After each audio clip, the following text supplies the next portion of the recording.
There's an article, Milwaukee Journal Sentinel today. MPS community wants its new superintendent to set expectations and restore accountability. So it was written as a letter. Dear future superintendent of Milwaukee Public Schools, first, the good news. Just about everybody in Milwaukee wants you to succeed and wants MPS to do a whole lot better. Who wrote this? People throughout Milwaukee say they want to help you. Students, more than any other group, speak positively of MPS. I don't know any that do. And are hopeful for what you will accomplish. How about hopeful for what you have accomplished? I'm sorry, we can't be happy about that. And Milwaukee leaders and people generally in the city understand how important MPS is, how important it is for you to succeed. Why are you having a conversation like this with an organization whose sole job is to educate children? Like you're pumping them up and ramping them up to do what you pay billions of dollars for them to do. Well, here's the bad news. A lot of people don't think highly of the way MPS has been run. No, we don't think highly of the way MPS has educated our children. They want big change, much of which is going to be, at best, very difficult to accomplish. Why is that? Because you have the teachers union in place that's causing so much disruption and putting people in that put in onerous, outdated notions about child education. Oh, wait a minute. Those are the new things about child education that they don't want. My bad.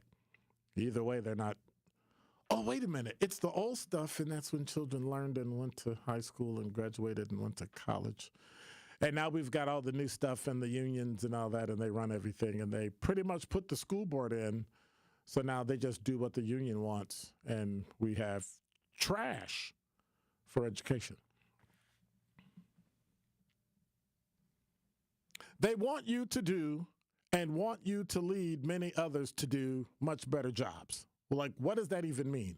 In short, they want to see good results. No, I want to see excellent results. A school system that is run well. No, I want an excellent school district. And a system that meets big goals. There is no such thing as a big goal in education. Graduation with at least a C is the absolute minimum. Can that be the goal? Where professionalism and competence are seen from the top to the bottom. Problem number one, it has to come from the bottom to the top because that's where the kids are. And weak performance are rooted out. But what about no performance? No performance, weak performance. And where kids of all kinds strive and achieve. Achieve what? I loved all the buzzword garbage. Can you say bullpucky? Is that a word? Okay. I saw your eyes narrow like that was dumb, but you get my point. Weak performance is rooted out in where kids of all kinds thrive and achieve. Achieve what? Thrive in what way? So they give you all the buzzwords, they give you all the pretty language, and it really doesn't mean anything because you can't quantify it. You can't pick something. DPI has already changed low-performing schools and all the verbiage that goes with that to make it less threatening and not make it seem as bad as it is. So when your school is terrible, you can't really tell when they talk about it. In broad strokes, that's not what they're seeing. The vision for what people want from you, they're talking to the new superintendent, was clear in a report presented to the Milwaukee School Board on November 21st by the consultants who were hired by the board to help identify what people want from MPS. The consultants who've also worked to recruit applicants for the job and are working to winnow the applicants down to a number, probably 6, to present to board members. Paul Neudecker, former superintendent of Oconomowoc, past president of American Association of School Administrators, has been a leader in the work of the consulting firm Hazard Young Atea Associates. She presented the board with findings of interviews, 63 community leaders ranging from Governor Thompson to Milwaukee leaders in politics, business, none of which who what? Probably have children at MPS, probably have done anything at MPS. Education leaders from MPS are the ones that are failing. Teacher union leaders are the ones that are failing the kids. Why would you talk to them? The consulting firm also gave residents opportunities to give input, including an online survey, although Neudecker says citizen participation was generally low. That's because you didn't come after them. You should have been listening to the citizens first. You've got the same idiotic thoughts that teachers and teachers unions and principals have. Well, you're not a trained educator, so you don't know about educating children. We're talking about parents they're talking about. Summarizing what they found, they told the board MPS was described as a large ship in an ocean without a rudder, somewhat of a slow-moving, disjointed organization getting by every day with no real sense of urgency. Of course not. And this is why y'all need to fire Pat Neudecker. She said there is a perception that the MPS bureaucracy is bloated, that expectations are different for different schools and administrative offices in the district, and that clear expectations may not exist. No kidding. How many hundreds of thousands of dollars did your business make to tell us what we already know? That is the dumbest thing I've ever heard. The bureaucracy is bloated. You know how many administrators work on 52nd and Valete? It's ridiculous. And they make good money. You could probably cut a good 20%, 30% of the budget right now just by slimming down all that idiocy that the former superintendent, Keith Posley, added in.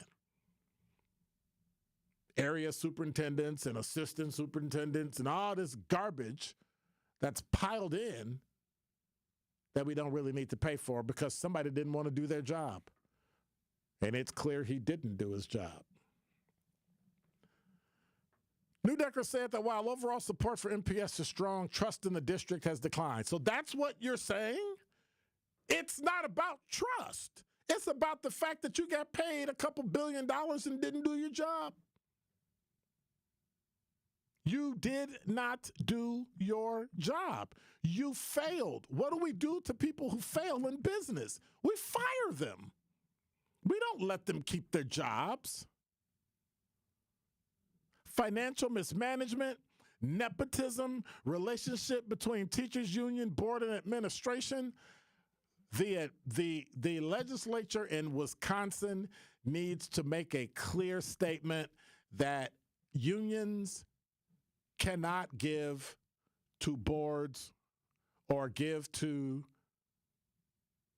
political, what's the word I'm looking for? Arms where their members work. So if you have a political subdivision like a school board and you're the school board or the school union, then you should not be able to give money to anybody running in that particular political subdivision where your members work, such as a school board and you're a teachers union. Police unions should not be able to give money to a governor, a county executive, or a mayor, or an older man or woman in the political subdivision where they work. Same for everybody.